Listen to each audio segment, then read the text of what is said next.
స్వాతంత్ర పోరాటంలో కూడా ముందున్నది న్యాయవాదులే అన్నారు మాజీ మంత్రి Harish Rao. Osmania వర్సిటీలో OU law college విద్యార్థుల ఆధ్వర్యంలో నిర్వహించిన DUCI MUS వి లీడ్ కార్యక్రమంలో ఆయన పాల్గొన్నారు.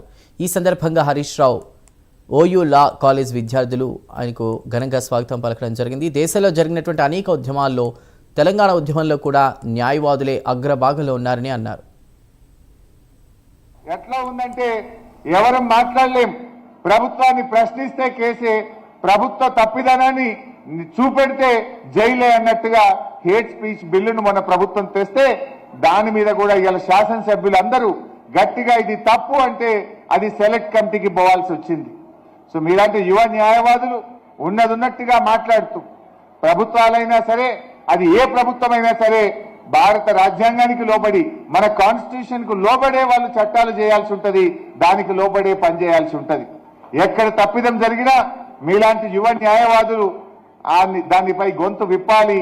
మన భారతదేశానికి భారత రాజ్యాంగం ఏదైతే హక్కులు కల్పించిందో దాన్ని కాపాడడానికి కూడా మనందరం కూడా కలిసి కృషి చేయాల్సినటువంటి అవసరం ఉంది. ముఖ్యంగా తెలంగాణ ఉద్యమంలో ఈ ఠాకూర్ ఆడిటోరియానికి ఒక ప్రత్యేకమైన స్థానం ఉంది. నిజంగా గుర్తొస్తేనే నా కళ్ళల్లో నీళ్లు వస్తాయి. ఆ రోజుల్లో వేణుగోపాల్ రెడ్డి అనే ఒక బిడ్డ ఈ ఠాకూర్ ఆడిటోరియం ముందు తెలంగాణ ఉద్యమంలో ప్రాణత్యాగం చేశారు.